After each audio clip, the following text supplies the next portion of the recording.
Hello friends, मेरा नाम है सुनील कुमार। आज हम बात करेंगे अष्टावक्र गीता के बारे में।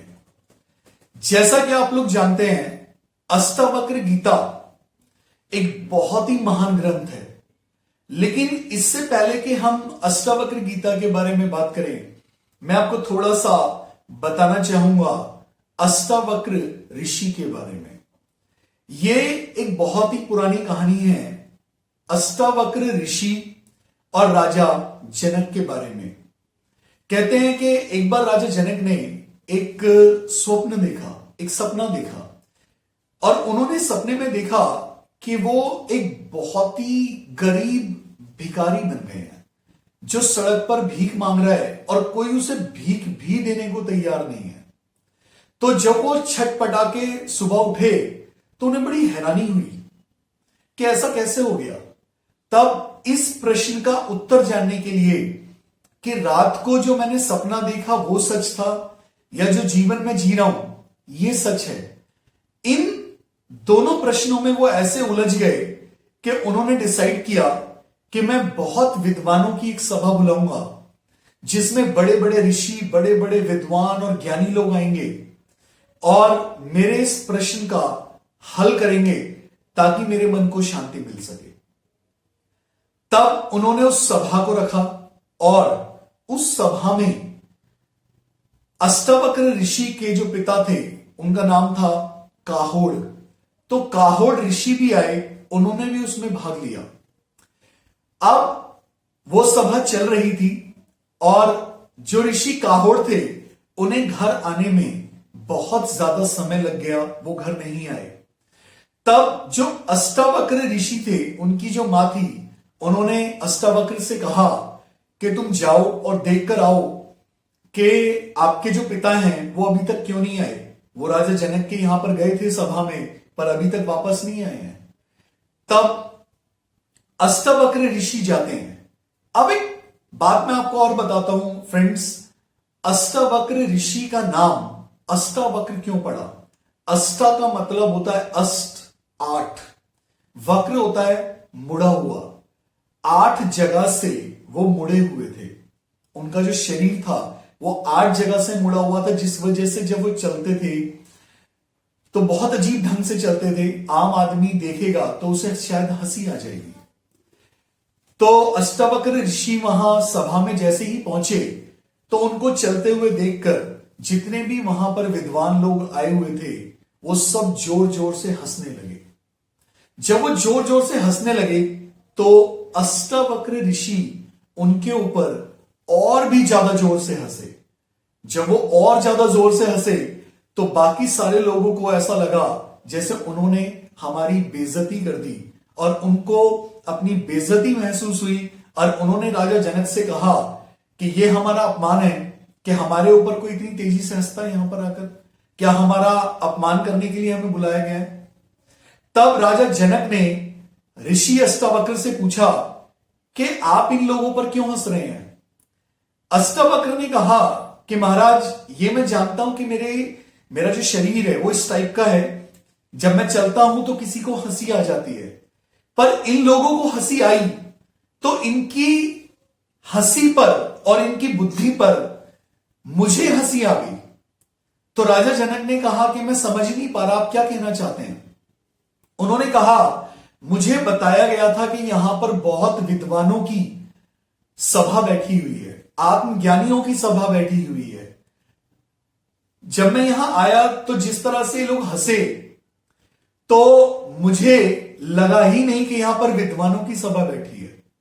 ये विद्वान नहीं है, ये तो चमार है। तो उन विद्वानों को और बुरा लगा कि हम लोग ब्राह्मण हैं, हमें चमार कैसे कह दिया। तो राजा जनक ने उनसे पूछा कि आपने इनको चमार कैसे कह दिया। उन्होंने कहा, महाराज, जो आत्मा का ज्ञान रखता है उसे आत्मज्ञानी कहते हैं, लेकिन जो चमड़ी का ज्ञान रखता है उसे चमार कहते हैं। तो तुमने चमारों की सभा क्यों बुलाई हुई है। राजा जनक ने जब उनका यह उत्तर सुना तो उनको हैरानी भी हुई और खुशी भी हुई। खुशी क्यों हुई? वो वाकई में एक ऐसे व्यक्ति को ढूंढ रहे थे जो उन्हें आत्मज्ञान दे सके, जो उन्हें सही मायने में नॉलेज दे सके। फ्रेंड्स, राजा जनक ने अपने जीवन में बहुत सारे ग्रंथों को पढ़ा हुआ था, बहुत सारे शास्त्रों का अध्ययन किया था, वेदों का अध्ययन किया था, वो बहुत ज्ञानी थे। उसके बाद भी उन्हें आत्मज्ञान की प्राप्ति नहीं हुई थी। वो बहुत ध्यान भी लगाते थे, वो जाप भी करते थे, सब कुछ किया था उन्होंने, वो महान भक्त भी थे, लेकिन इतना होने के बाद भी ना तो उनके मन को शांति मिली, ना उनके जीवन में प्रश्न समाप्त हुए और उन्हें आत्मज्ञान की प्राप्ति भी नहीं हुई। और जितने विद्वान वहां पर आए हुए थे, उन सब लोगों ने शास्त्रों का अध्ययन किया हुआ था, उन सब लोगों ने वेदों को पढ़ा हुआ था, वेदांतों का ज्ञान रखते थे। लेकिन फ्रेंड्स, सबसे बड़ी समस्या यही है, जब कोई व्यक्ति बहुत ज्यादा पढ़ लिख लेता है, शास्त्रों को पढ़ता है, बहुत सारे व्रत रखता है, तो उसका अहंकार भी उसके अंदर आ जाता है। आप कभी भी किसी भी व्यक्ति से मिलेंगे जिसने बहुत किताबें पढ़ी हैं, बहुत ग्रंथ पढ़े हैं, बहुत व्रत रखे हैं, बहुत तपस्या की है, तो आप महसूस करेंगे उस व्यक्ति के पास जाके उसको बड़ा अभिमान होता है किसी कोने में कि मैंने इतने साल ये किया है। अगर किसी व्यक्ति ने सपोज कीजिए 50 साल की तपस्या की, तो जब वो किसी व्यक्ति से मिलता है जिसने अभी सपोज कीजिए 1 महीने से तपस्या शुरू की है, तो उसके अंदर बड़ा अभिमान होता है कि अच्छा 1 महीने से की, अभी तो बच्चे हो तुम मेरे सामने, मैं 50 साल से कर रहा हूं। तो जिस वजह से वो अहम उनके साथ रहता है, जो उन्हें सही ज्ञान समझने में भी मदद नहीं करता और रुकावट पैदा करता है बल्कि। और इसी तरह की अवस्था राजा जनक की थी। परंतु राजा जनक के अंदर एक बहुत अच्छी बात थी, वो ज्ञानियों का और विद्वानों का बड़ा आदर करते थे। वो जानते थे कि अगर इस दुनिया में किसी भी व्यक्ति का उद्धार हो सकता है तो सिर्फ ज्ञान से हो सकता है। इसीलिए वो हमेशा विद्वानों की और ज्ञानियों की सभा बुलाते रहते थे। तो अष्टावक्र ऋषि से मिलने के बाद उन्होंने उस सभा को वहीं पे स्थगित कर दिया और अब वो अष्टावक्र ऋषि के पास गए और उनसे उन्होंने सवालात किए और उन्होंने उनसे ये पूछा कि जो मैंने स्वप्न देखा कि मैं एक भिखारी बन गया हूं, वो सत्य है, या जो मैं अभी राजा हूं इतना बड़ा, ये सत्य है? तब अष्टावक्र ऋषि ने उनसे कहा, ना वो सत्य है और ना ये सत्य है। सत्य तो कुछ और ही है राजन, और उस सत्य से तुम अभी बहुत दूर हो। तो राजा जनक ने कहा, आप मुझे बताइए कि सत्य क्या है? तब अष्टावक्र ऋषि ने उनसे कहा कि अगर सत्य को जानना चाहते हो तो तुम्हें गुरु को अपने यहां नहीं बुलाना होगा, तुम्हें चलकर गुरु के पास जाना होगा। तो अगर तुम सही मायने में ज्ञान लेना चाहते हो तो मेरे आश्रम पर आना, तब मैं तुम्हें वो ज्ञान दूंगा। फ्रेंड्स, तब राजा जनक अष्टावक्र ऋषि से मिलने उनके आश्रम गए और वहां पर जो ज्ञान अष्टावक्र ऋषि ने राजा जनक को दिया उसी को कहते हैं अष्टावक्र गीता। अब ध्यान से सुनिए दोस्तों, अष्टावक्र गीता क्या है? अष्टावक्र गीता में 20 प्रकरण हैं। आप ऐसे समझिए, अष्टावक्र गीता में 20 अध्याय हैं, 20 चैप्टर हैं। लेकिन सच बताऊं तो आपको 20 के 20 चैप्टर को आप कुछ लाइनों में समझ सकते हैं। मतलब अष्टावक्र गीता को आप 1-2 लाइनों में ही पूरा कर सकते हैं। किसी व्यक्ति को अगर पूरी अष्टावक्र गीता वो ना भी पढ़े, सिर्फ उसका निचोड़ जान ले, तो वो ये समझ सकता है कि अष्टावक्र गीता क्या है। जितने भी आज तक बड़े बड़े ऋषि हुए, आत्मज्ञानी लोग हुए, महात्मा बुद्ध, महावीर, कृष्ण भगवान ने अर्जुन को गीता का उपदेश दिया, और ना जाने कितने लोग, मीरा, बहुत सारे लोग हैं। आपको पता है उन सबको आत्मज्ञान प्राप्त हुआ है, लेकिन वो तरीका बहुत कठिन है, बहुत मुश्किल है। अगर आप उन लोगों को देखेंगे, उनके सब चीजों को जानेंगे, तो आपको ऐसा लगेगा यार इतना मुश्किल है। मैं आपको थोड़ा सा बताता हूं, फिर मैं आपको बताऊंगा अष्टावक्र ने इतना सरल, इतना सिंपल तरीका बताया आत्मज्ञान को प्राप्त करने का कि व्यक्ति जब उसे सुनता है, जो ज्यादा समझदार लोग होते हैं, ज्यादा ही ज्ञानी लोग होते हैं, वो लोग तो उसे ग्रहण ही नहीं कर पाते।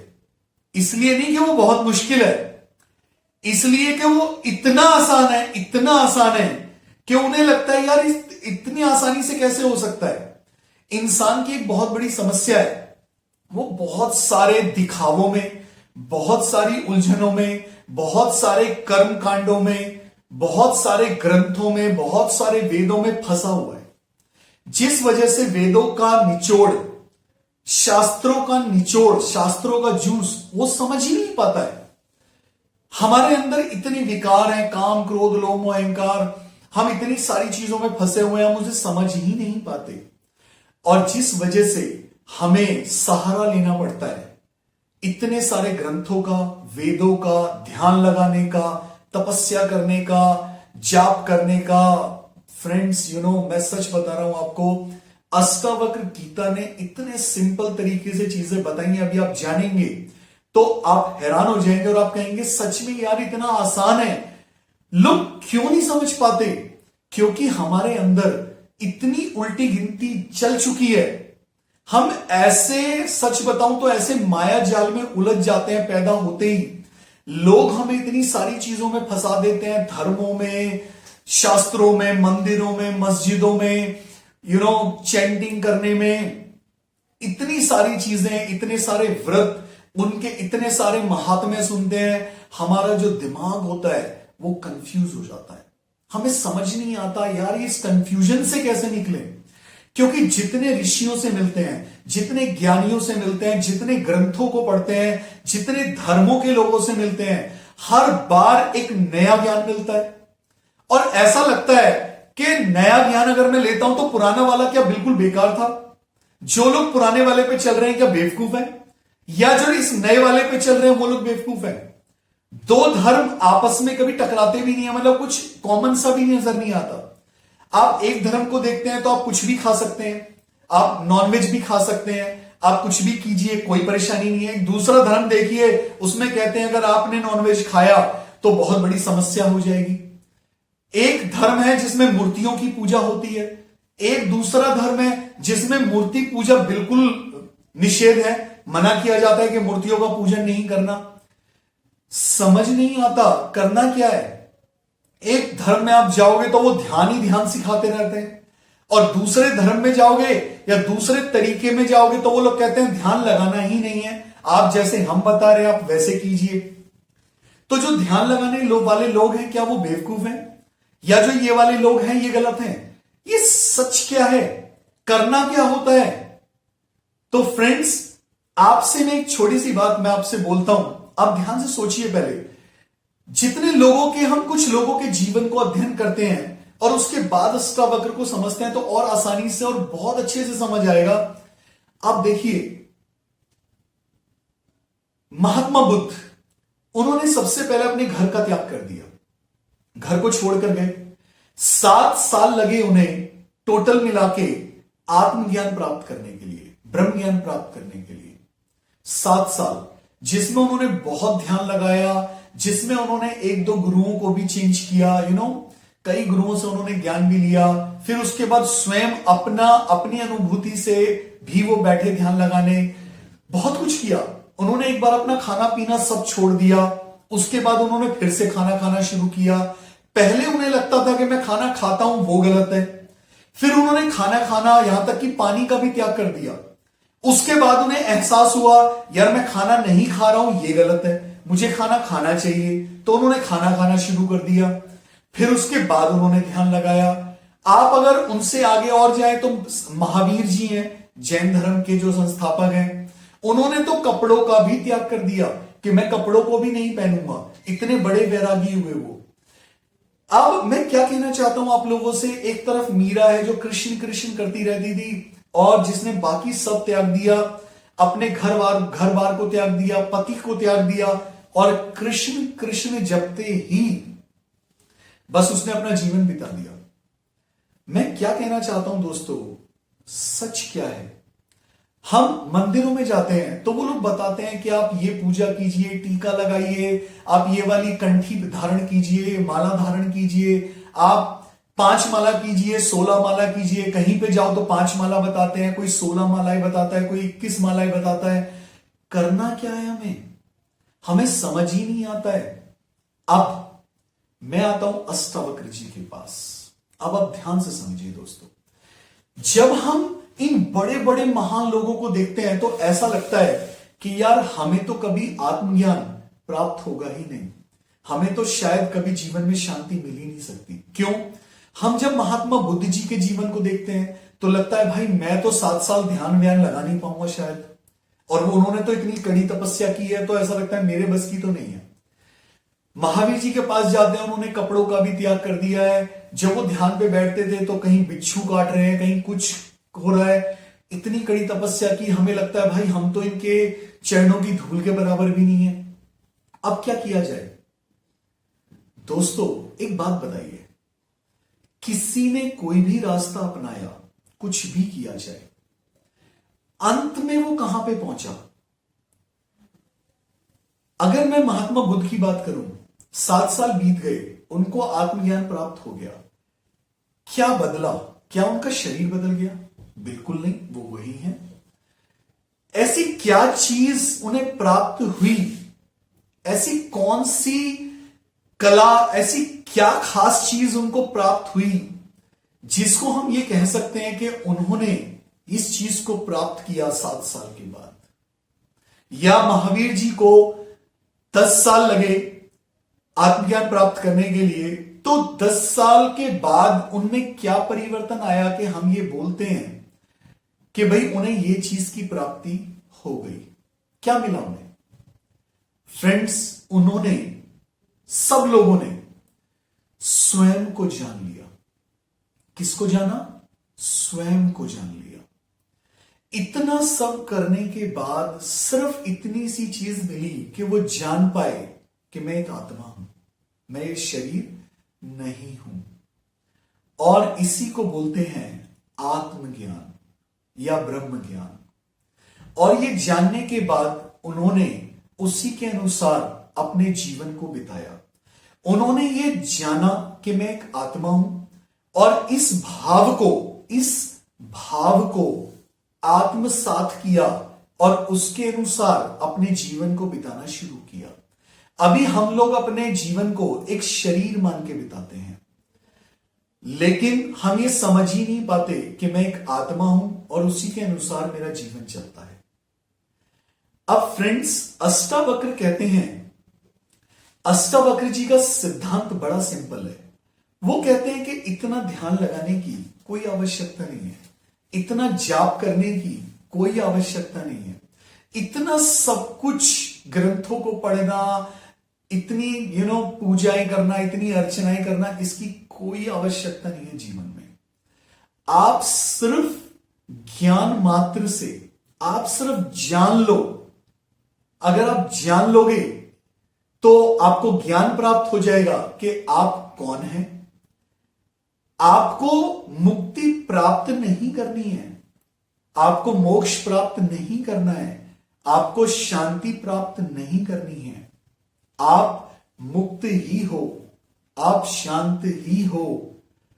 आत्मज्ञान आपके पास ऑलरेडी है, आपको कुछ प्राप्त नहीं करना है। दोस्तों सोच के देखो, आत्मा कहीं से लानी होती है हमें शरीर के अंदर, आत्मा ऑलरेडी है।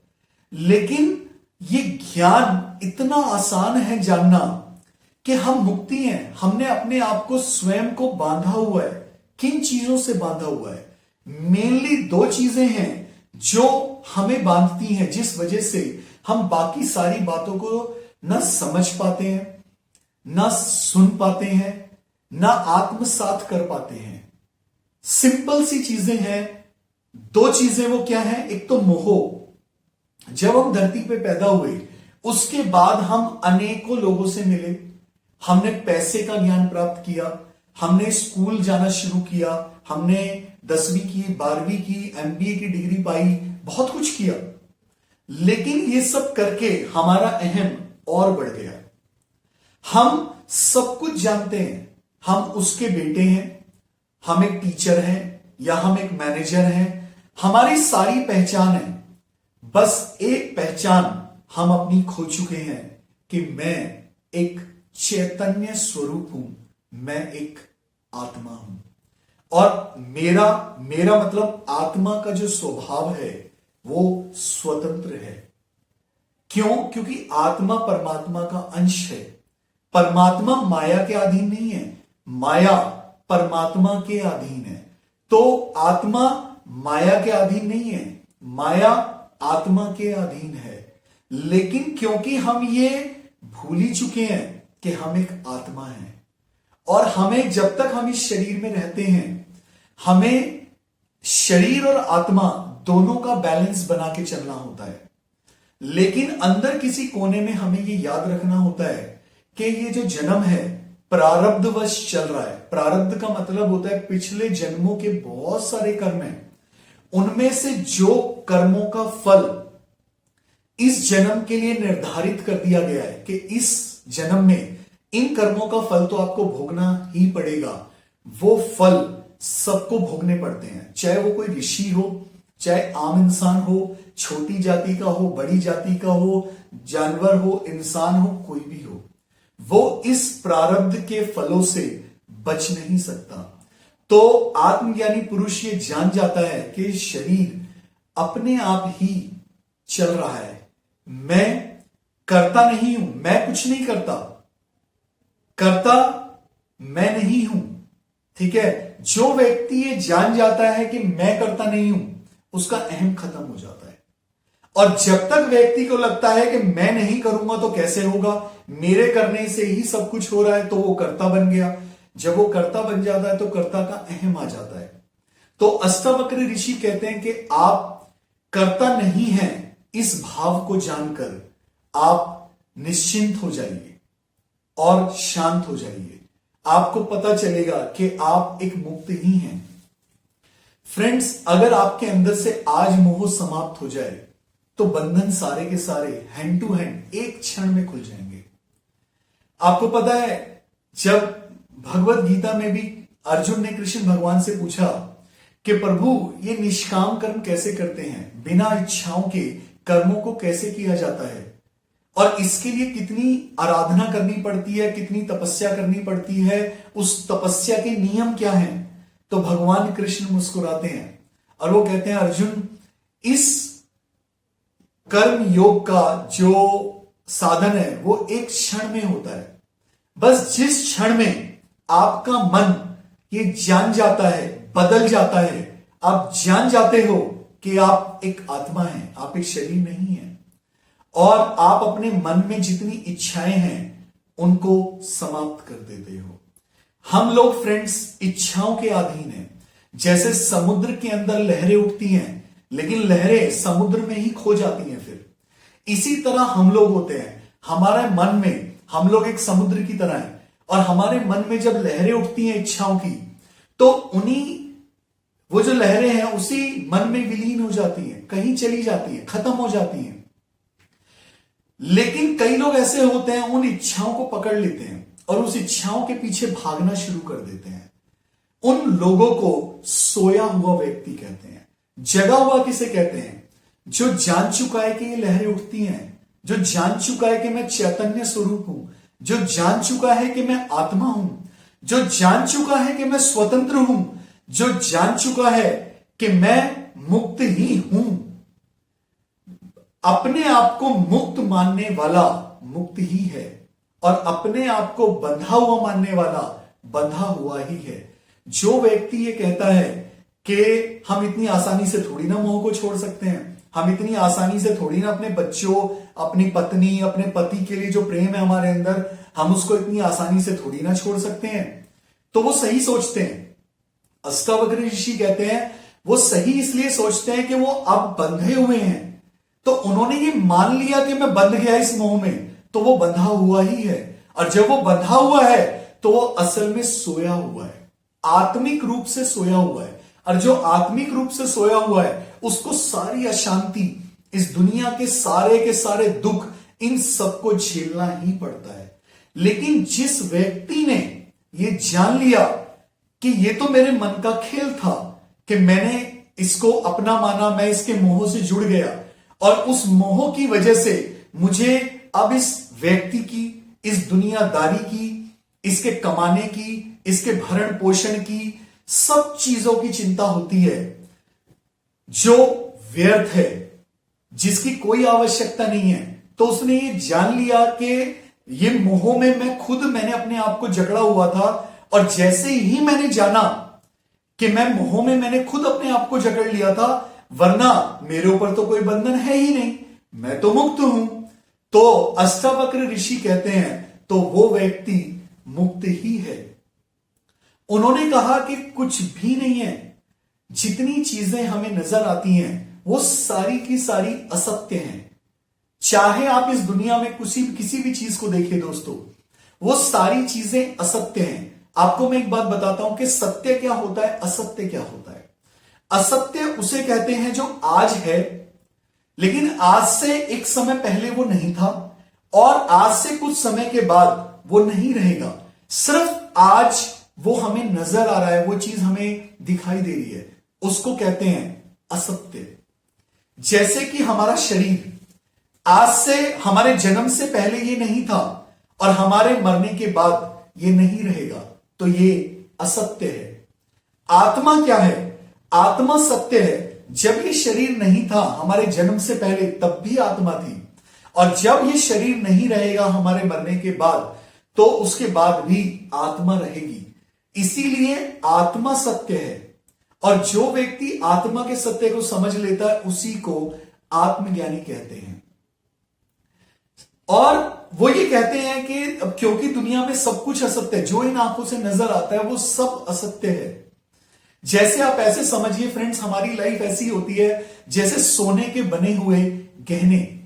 वो गहना एक रूप है, जैसे कंगन मान लीजिए, सोने का बना हुआ कंगन, वो कंगन आज है, लेकिन वो सोना तो आज भी है। वो कंगन अगर उसको पिघला दिया जाए तो वो कंगन नहीं रहेगा, लेकिन वो सोना फिर भी रहेगा। मिट्टी का घड़ा मिट्टी से बना हुआ है। जब वो घड़ा नहीं बना था तब भी वो मिट्टी थी, जब वो घड़ा बन गया तब भी उस घड़े में वो मिट्टी है, और जब वो घड़ा टूट जाएगा, चूरा चूरा हो जाएगा, वो घड़ा नहीं रहेगा, तब भी वो मिट्टी रहेगी। इसी तरह हमारी आत्मा है दोस्तों। हमारी आत्मा थी, है और रहेगी। वो सत्य है और नित्य है। यही अष्टावक्र ऋषि कहते हैं। इसीलिए जो आत्मज्ञान प्राप्त कर लेता है वो अंदर से निश्चिंत रहता है, क्योंकि ये आत्मा का स्वभाव है।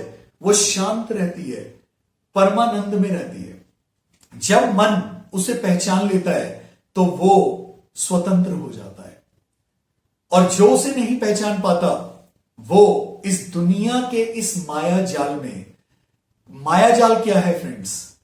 स्त्री, पुत्र, धन, जमीन, जायदाद, इस आंखों से दिखने वाले सुंदर सुंदर दृश्य, दुनिया का दिखावा, ये सारी की सारी जो चीजें हैं, ये बनाया हुआ प्रकृति का माया जाल है।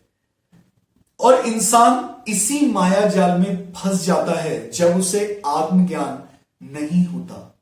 और ऋषि अष्टावक्र कहते हैं बस आप अगर ये जान लेंगे कि ये माया जाल क्या है और आत्मा क्या है, तो बस जानने मात्र से आपको आत्मज्ञान की प्राप्ति हो जाएगी।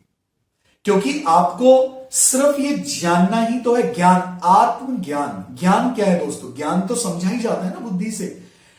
भगवान बुद्ध थे, उनका नाम सिद्धार्थ था।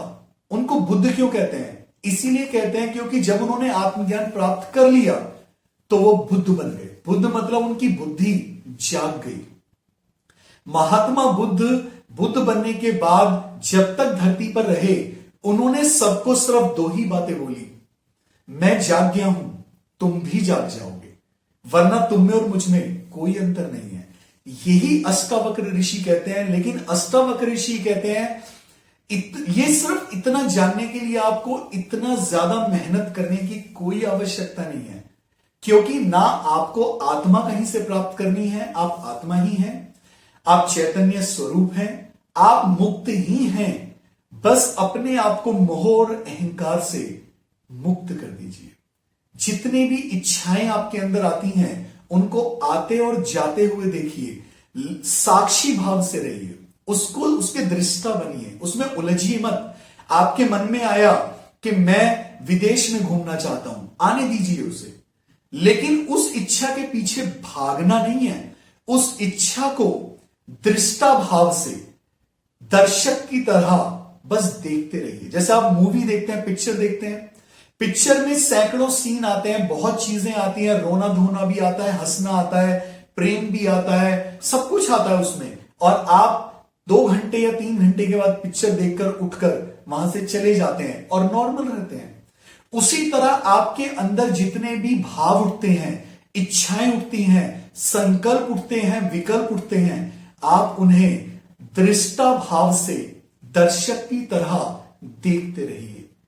बस उनके पीछे भागी मत, और आप अपने नॉर्मल निष्काम भाव से बिना इच्छा के कर्मों को करते चलिए, और जो आपको मिलता चले उसको स्वीकार कीजिए। जो मिल गया उसको खाइए, पहनिए कपड़े, और अपने मन में जितना प्रारब्ध के अनुसार आपको मिल गया उसी में संतोष रखिए।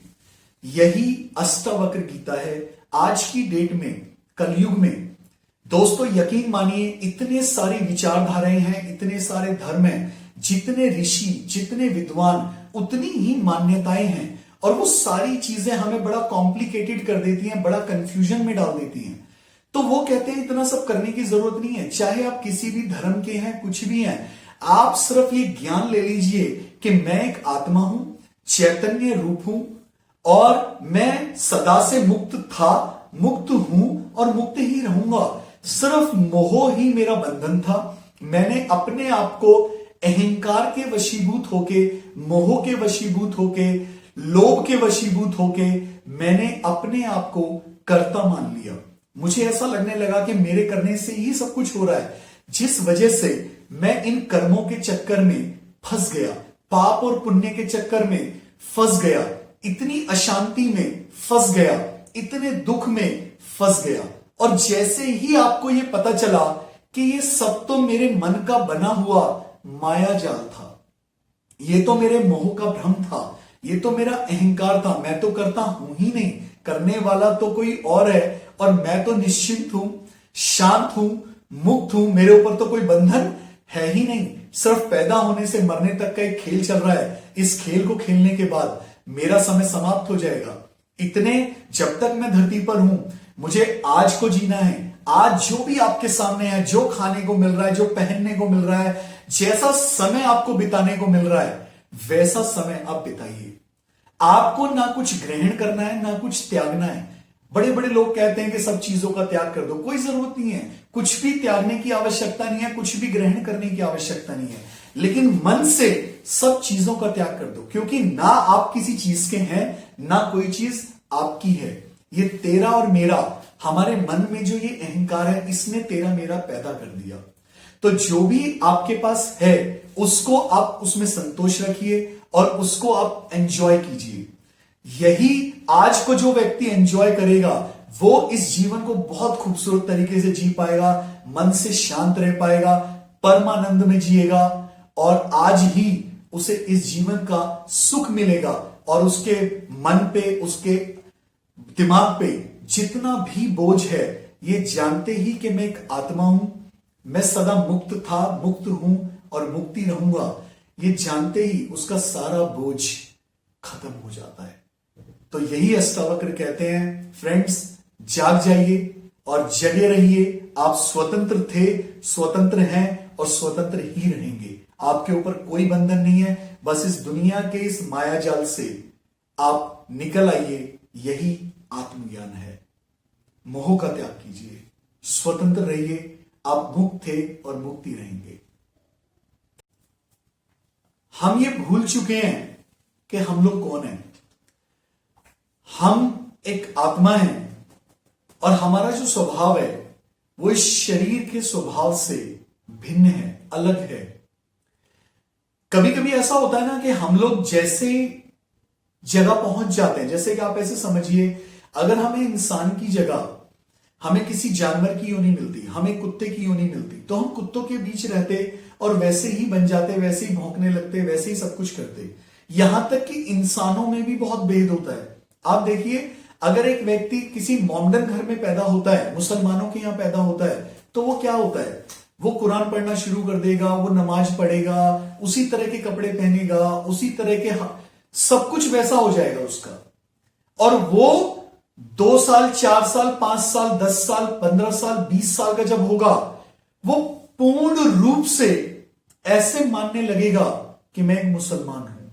वैसा ही बोलचाल होगी उसकी, वैसा ही वो बिहेवियर करेगा। उसी तरह कोई हिंदू धर्म में पैदा होगा तो उसके अनुसार वो वैसा ही रिएक्ट करेगा। अगर वो किसी और धर्म में चला गया तो उसी के अनुसार बैठेगा, उसी के अनुसार खाएगा। मेरे कहने का अर्थ क्या है कि हम लोग असल में कुछ और हैं। आत्मज्ञान प्राप्त होने के बाद हमें पता चलता है असल में हम हैं कौन।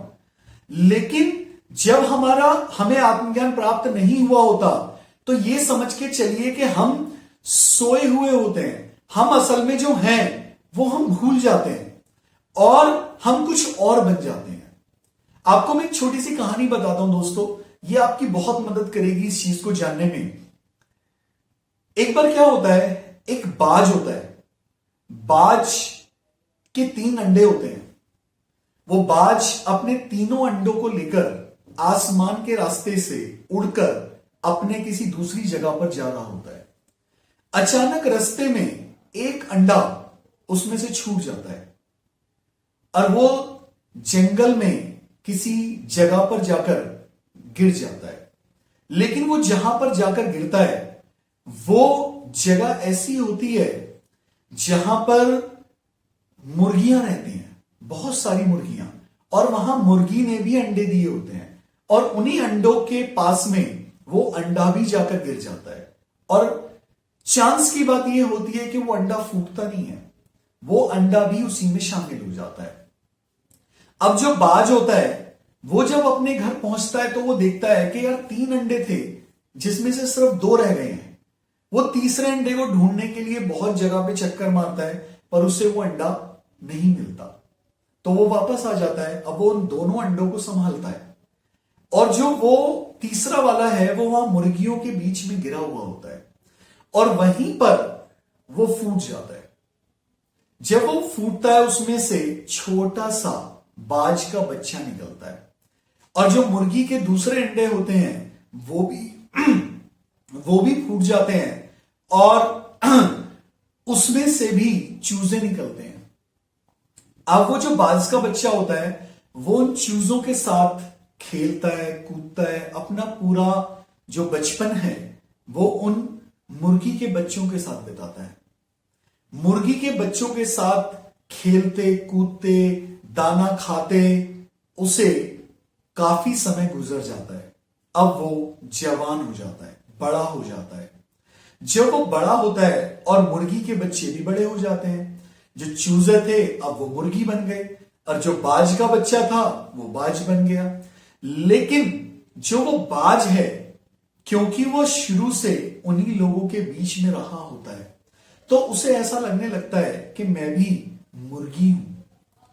कभी भी कोई उससे पूछता है कि आप कौन हैं तो वो बोलता है कि मैं मुर्गी का बच्चा हूं। तो लोग हैरान होते हैं यार ये क्या है, लेकिन अब क्या कर सकता है, वो भी दूसरे जानवरों को बोलता है। वो उसी तरीके से रहने लगता है जैसे मुर्गी होती है, वो धरती से कितना ऊंचा उड़ती है, थोड़ा सा ऊंचा उड़ती है फिर जमीन पे। उसी तरह वो बाज का बच्चा होता है, वो थोड़ा सा जमीन से ऊंचा उड़ता है और फिर जमीन पे। वो हवा में, आसमान में उड़ने के बारे में सोचता भी नहीं है, क्योंकि उसे ये लगता है कि मैं तो बाज हूं, मैं तो बाज हुई नहीं, मैं उसे लगता है कि मैं तो मुर्गी हूं और वो मुर्गी मान के अपनी जिंदगी को जी रहा होता है। फ्रेंड्स, वही हाल हमारा भी होता है। वैसे हम लोग आत्मा ना समझ के अपने आप को शरीर मान के जीने लगते हैं, इस धरती पे जीते हैं। और कई लोग तो इंसान होते हुए भी और भी नए रूप धारण करता है। जैसे कभी कोई अपने आप को मुसलमान मान के जीता है, कभी कोई हिंदू मान के जीता है, कभी कोई क्रिश्चियन मान के जीता है, कभी कोई अपने आप को आदिवासी मान के जीने लगता है, कोई सोचने लगता है मैं उसका बेटा हूं, यही मेरी पहचान है, वही मान के जीने लगता है। कई लोग अपने आप को बोलने लगते हैं मैं इंजीनियर हूं, मैं डॉक्टर हूं, मैं एमबीए हूं, तो वो वैसे ही जीने लगते हैं। कोई पूछता है आप कौन है, जी मैं डॉक्टर हूं। वो नई नई पहचान हमारी इस दुनिया में, यही माया जाल है, इस दुनिया में नई नई पहचान हमारी बनती जाती है। और एक नहीं दोस्तों, अनेकों पहचान बनती हैं। और इस अनेकों पहचान के माया जाल में हम ऐसे उलझ जाते हैं कि जो हमारी असली पहचान है, आत्मज्ञान, हम एक आत्मा है, उसको हम भूल जाते हैं। यही अष्टावक्र कहते हैं। अब जो बाज का बच्चा बाज है वो वहीं पे खेल रहा होता है एक दिन, और ऊपर से जो वो बाज था जो तीनों अंडे लेके गया था, वो देखता है कि यार इतनी सारी मुर्गियां हैं जो खेल रही हैं, लेकिन ये मुर्गियों के बीच में ये बाज क्या कर रहा है। तो उसको डाउट होता है, वो वहां जाता है, वो उस बाज से पूछता है कि तुम कौन हो। वो कहता है मैं मुर्गी हूं। तो वो कहता है तुम मुर्गी नहीं हो, तुम बाज हो। वो कहता है नहीं, मैं बाज नहीं हूं, मैं मुर्गी हूं। फ्रेंड्स, कई लोगों के साथ यही होता है।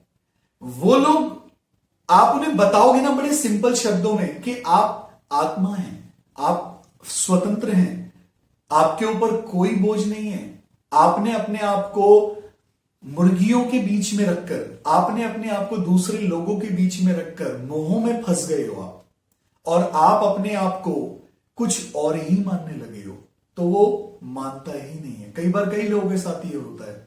और इसीलिए उन्होंने बोला, अष्टावक्र जी ने, जो अपने आप को बंधा हुआ समझता है वो बंधा हुआ ही है।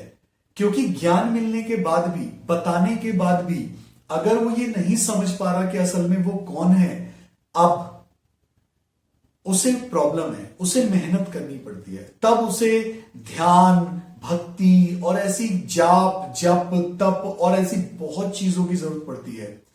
और इतनी सब चीजें करने के बाद भी अंत में अगर वो उस ज्ञान को समझने लायक नहीं हो पाया, तो जानते हो दोस्तों फिर क्या होता है? फिर उसे दोबारा से जन्म लेने पड़ते हैं। चाहे वो किसी भी योनि में जाए, लेकिन फिर दोबारा से वो सारा चक्र, और जीते जी उसके मन को शांति भी नहीं मिलती, क्योंकि वो असल में कौन है वो जान नहीं पाया। और कभी भी कोई व्यक्ति अगर बंधन में रहता है, पिंजरे में रहता है, उलझनों में रहता है, तो क्या उसे शांति मिल सकती है? बिल्कुल भी नहीं, वो अशांत ही रहता है। तो फ्रेंड्स, वो जो बाज होता है वो अपने बेटे से पूछता है, उस बच्चे से, बाज के ही बच्चे से, तो वो कहता है मैं मुर्गी हूं। तो वो समझ जाता है कि ये वही है जो अंडा मुझसे गिरा था। लेकिन समस्या ये है कि अब ये समझ ही नहीं पा रहा है कि ये बाज है, ये अपने आप को मुर्गी मान के बैठा हुआ है और मुर्गी मान के जिंदगी जी रहा है। तब वो एक ख्याल उसके दिमाग में आता है, एक आइडिया आता है, वो उसे जबरदस्ती अपने पंजे में फंसाता है और उसे लेके आसमान में उड़ जाता है, और आसमान में बहुत ऊपर जाके वो उसे छोड़ देता है। जब वो उसे छोड़ता है तो उसे लगता है कि मैं मर जाऊंगा, और जिस उधेड़ बुन में फंसे फंसे वो अपने पंखों को खोल देता है।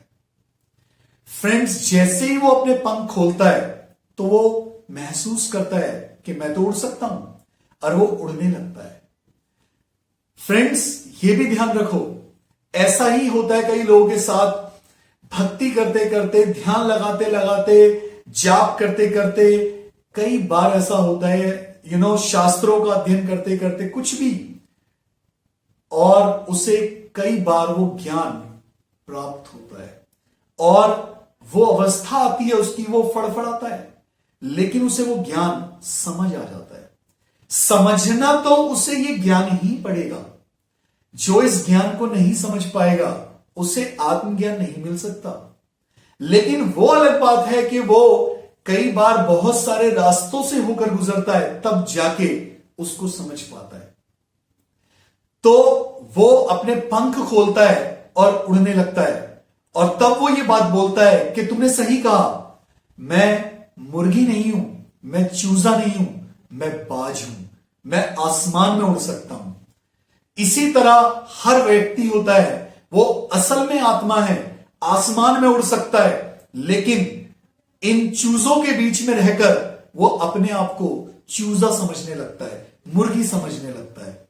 और इसी तरह एक आम इंसान मोह में फंसकर, इन काम क्रोध लोभों में फंसकर, अहंकार में फंसकर अपने आप को अलग अलग उपाधियां दे देता है। कभी वो अपने आप को कहता है मैं इंसान हूं, कभी वो कहता है मैं शरीर हूं, कभी कहता है मैं हिंदू हूं, कभी कहता है मैं मुसलमान हूं, कभी कहता है मैं दुकानदार हूं, कभी वो डॉक्टर हूं। इस तरह अनेकों उपाधियां दे बैठता है, बस ये भूल जाता है कि असल में मैं एक आत्मज्ञानी हूं, जो स्वतंत्र था, स्वतंत्र है और स्वतंत्र ही रहेगा। आप अपने आप को जानिए। अष्टावक्र जी यही कह रहे हैं कि आत्मज्ञान सिर्फ जानने से मिल सकता है। तो जो चीज सिर्फ जानने से मिल सकती है, आप उसे सिर्फ जान लीजिए और जानते ही आप उसे मुक्त हो जाएंगे।